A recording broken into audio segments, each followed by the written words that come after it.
Good morning. In the last session, we looked at a brief biography of Rupert Brooke. His poem, The Soldier, is prescribed for the students of BA Part 3 English Literature, Paper 1. This poem has had two titles. One is The Soldier, and the other is 1914 The Soldier. First, I have given the text of the poem. You can read through the text. It is a sonnet of 14 lines. And now let us take a look at the poem itself. The introduction. The Soldier is a poem written by Rupert Brooke. The poem is the fifth in a series of poems entitled 1914.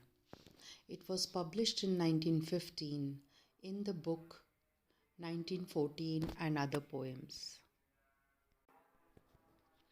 It is often contrasted with Wilfred Owen's 1917 anti-war poem Dulce et decorum est. The manuscript is located at King's College, Cambridge. The Soldier is a poem by Rupert Brooke, written during the first year of the First World War, which is 1914. It is a deeply patriotic and idealistic poem that expresses a soldier's love for his homeland, in this case, England, which is portrayed as a kind of nurturing paradise. Indeed, such is the soldier's bond with England that he feels his country to be both the origin of his existence and the place to which his consciousness will return when he dies. The poem was a hit with the public of the time, capturing the early enthusiasm for the war before the grim realities of long-term conflict made themselves known.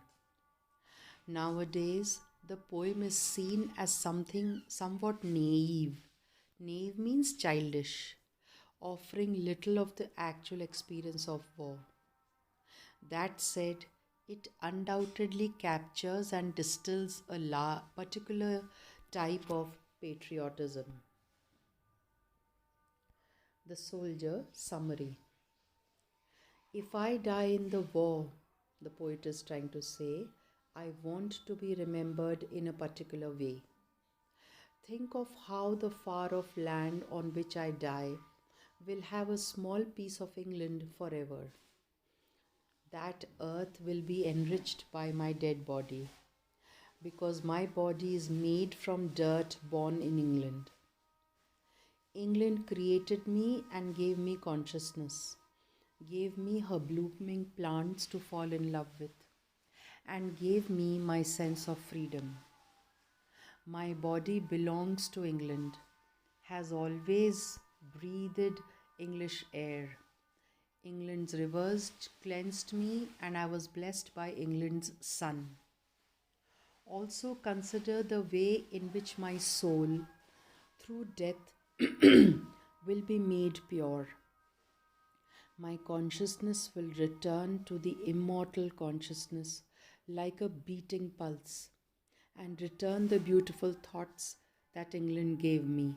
I will return the sights and sounds of my home country, to the beautiful dreams that were as happy as England's daytime, and to the laughter shared with English friends.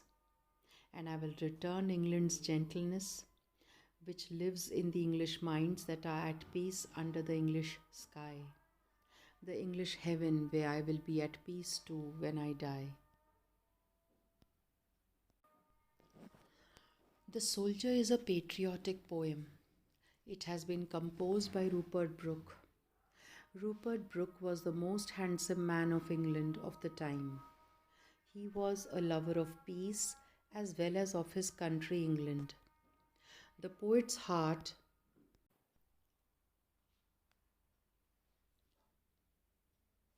is overflowing with a sense of patriotism.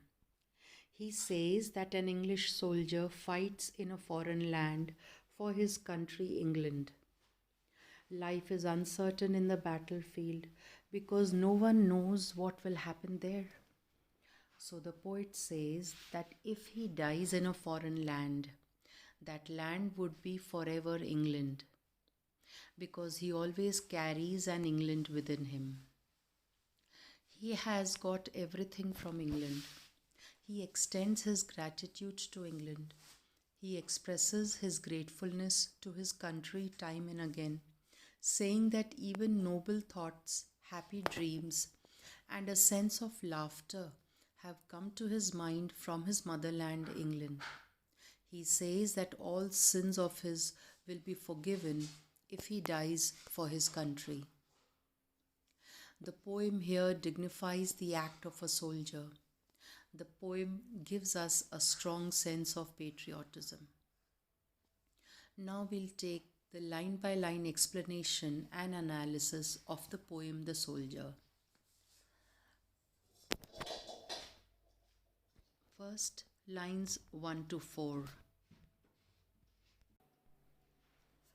The text of these lines are: if I should die, think only this of me, that there is some corner of a foreign field that is forever England. There shall be in that rich earth a richer dust concealed. The poem's title sets up the idea that rather than being one particular individual, this speaker stands for a particular type of person more broadly, that is, the patriotic soldier. Patriotic soldier means वो सैनिक जो देश के लिए लड़ने मरने के लिए तैयार हो जाता है. The speaker is an archetype. Archetype means the most typical example of a particular kind of person or thing. यानी कि आदर्श या प्रतिनिधि या प्रतिरूप. A kind of idealized version of how a soldier ought to be. The first line of the poem lays down its opening gambit.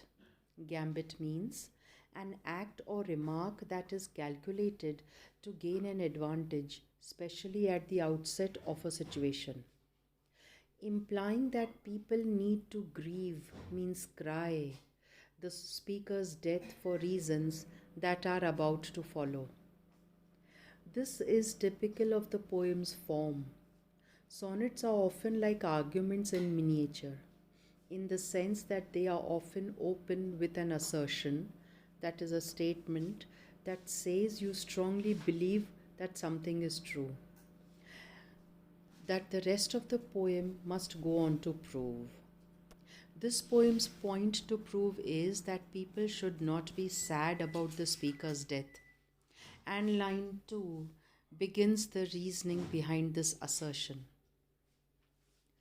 This poem is deeply patriotic about England, and it is this patriotism that is behind the speaker's logic. He asserts that when he dies in a far-off foreign land, his fallen body will in turn make wherever he dies a part of England too. In other words, his bodily remains will continue to exude means to project or display something for all to see. Exude Englishness. The way that line 2 enjambs, the meaning of enjam is the continuation of a sentence without a pause beyond the end of a line, couplet or stanza. In other words, whatever is being said in the previous line continues into the next line, and there is no comma or full stop. Into line 3 makes this phrase stretch into the next line. The last word played far away from the first in order to imitate the soldier's own travels to foreign lands. The caesura, meaning the natural end to a poetic phrase, especially when the phrase ends in the middle of a line of poetry. After England in line 3 works with this, creating a powerful pause that impresses upon the reader the significance of the soldier's home nation. After that caesura, the poem uses its first metaphor, and a metaphor is a word or phrase used to show that somebody or something has the same qualities as another thing. यानी कि जब दो चीज़ों को समान मानकर उनको उनके बारे में बात की जाती है. Though it is one grounded in reality too. Imagining the location of his future death, the speaker compares his own body to the earth's soil. Because the speaker is essentially a part of England, his death will enrich the land on which he dies because it will infuse. Infuse means to have an effect on all parts of something. In other words, fill something. So it will infuse it with that same Englishness. This is characterized as a kind of richness. The break in line 4 between rich and richer, highlighting England and Englishness as a kind of rare and precious material.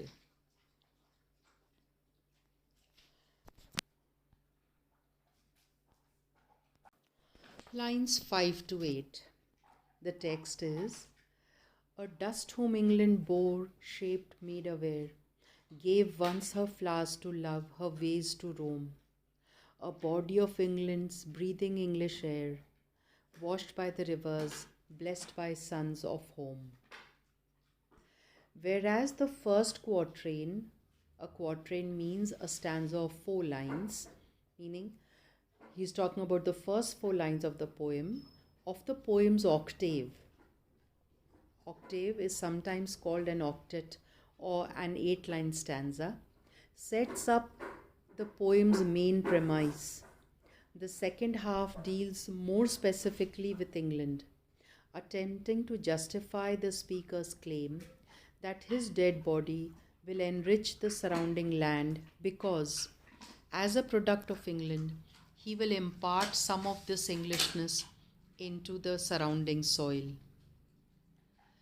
This whole section gives the quatrain a breathless quality, as though there are so many reasons to list about why England is great that the speaker barely has time to do so. The tone is very much impassioned too. Impassioned means full of deep feeling and sentiment. Essentially, the speaking soldier here characterizes England through personification. And you know that personification means giving human nature or character to animals, inanimate objects, or ideas. England is portrayed as a kind of mother figure. Note the female pronouns in line 6, who is almost godlike, comparable to Mother Nature. The speaker was born of England. That is, England in a way gave birth to him. It then nurtured him. The word in the text is shaped him and made him conscious, means made aware. In other words, the speaker owes everything to England. The separation between the two hers in line 6 further emphasizes England's womanliness.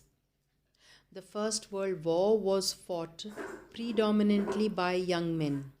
So, in treating England as a woman, the poem implicitly means in a way that is suggested but not communicated directly.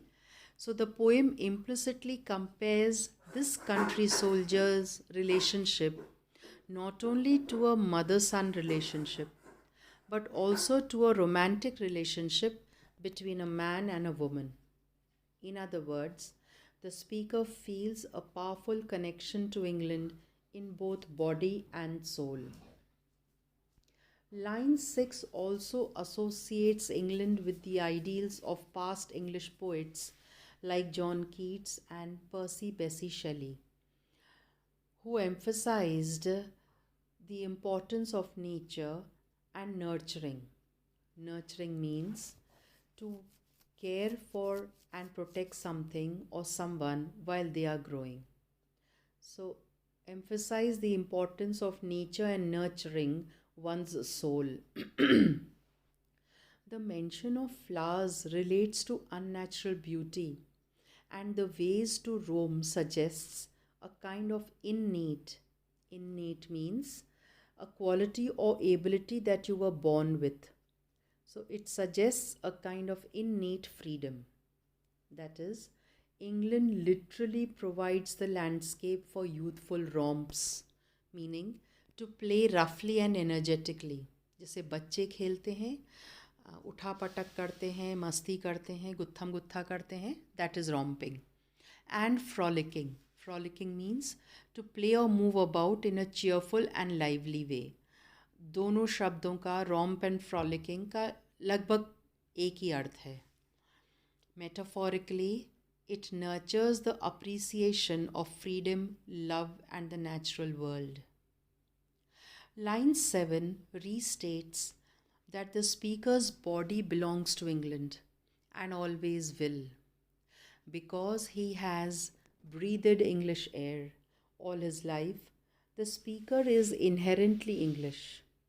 Indeed, in line 8, England has cleansed him and blessed him. There are religious connotation means an idea of feeling expressed by a word in addition to its main meaning. There are religious connotations at work here. England granting the soldier a kind of purity of the soul. And this idea is to return in the poem's closing words. The last two words are English heaven. This is, of course, an intensely means strongly idealized, means regarded or represented as perfect, better than in reality. Idealized portrayal of an individual's relationship with their home country. And the word portrayal means the way that someone or something is described. Many readers will rightly note that there is a little of the realities of war on show in this poem. That there is little. Understandably so, as Rupert Brooke didn't note them firsthand. In other words, Rupert Brooke himself never went to the front and fought. He was not himself a soldier. We have to keep that in mind. Instead, the poem is more like the propaganda used to attract young men to sign up for the war, painting a picture of heroism, great courage, and eternal reward, means lasting forever. Lines 9 to 11.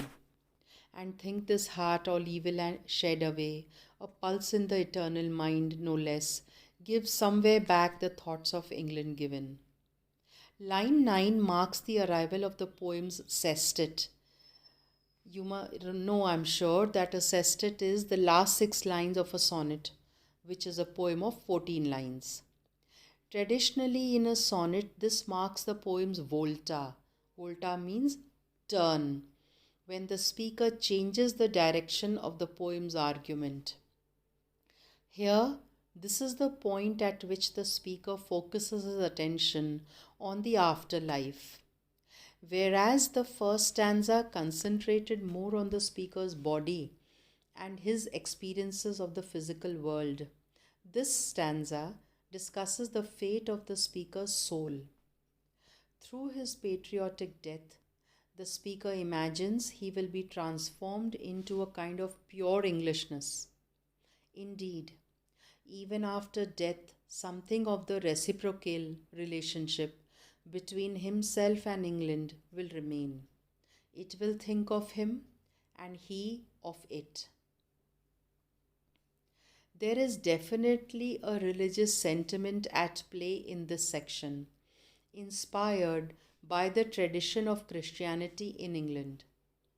According to the poem, in death, all evil will be shed away, such as the evils of war, and the speaker will be restored to the eternal mind as nothing but a mere pulse. Similarly, Christianity emphasizes the ability for human souls to be washed clean of sin and return to God after death. Here, the speaker's special twist on this belief is to equate God with England. The I consonance in these lines likewise seems to pulse through them gently, mirroring the idea that the speaker will return to some greater consciousness and still be wedded to England. And think this heart all evil shed away, a pulse in the eternal mind no less, gives somewhere back the thoughts by England given. England continues to be personified. It offers thoughts to the speaker, and when he dies, he gives those thoughts back. The speaker becomes one with England. The use of somewhere here is intentionally vague because it relates to a spiritual realm, which the speaker will later call an English heaven. The use of somewhere also plays on the idea of foreign lands mentioned in line 2, the sort which the speaker will have to travel to during the war. Lines 12 to 14. Her sights and sounds, dreams happy as her day, and laughter learnt by friends and gentleness in hearts at peace under an English heaven. The second half of the poem's sestet intensifies the sentiments of the first. Essentially, it offers up the soldier's belief in the poem that his consciousness will somehow be returned through his patriotic death to a greater and purer Englishness. Englishness and heaven are almost one and the same concept here. A good analogy, which means a comparison between two things, for what is going on might be as follows. The speaker's bodily existence is like a cup of water taken from a sea of Englishness, and in death, the water will be returned to the sea. Lines 12 to 13 list reasons why the speaker feels such passion and affection for his home nation. England is presented as a kind of Eden, a place without hardship or pain. The lines, her sights and sounds, dreams happy as her day, and laughter learnt of friends and gentleness, in hearts at peace under an English heaven, have a breathless sound. The alliteration means the repetition of the same sound of D, H and I sounds has a kind of sweetness to it. Additionally, soft N consonance is used to portray gentleness. आपको पता है कि consonants Hindi में जिसको हम व्यंजन कहते हैं वो कॉन्सोनेंट्स होते हैं इंग्लिश में. Modern readers might find all these gentle sounds overindulgent, but to contemporary readers, means readers of that time when Rupert lived in the early part of the 20th century, it would have captured the beautiful sentiments the speaker is expressing. For the speaker, England already is a kind of heaven. Conversely, then, he believes that any heavenly afterlife will be England too. It is an intensely idealized and patriotic vision, one which was popular at the time but has been much criticized since. We will stop here and continue in the next session by looking at the themes and other aspects of the poem.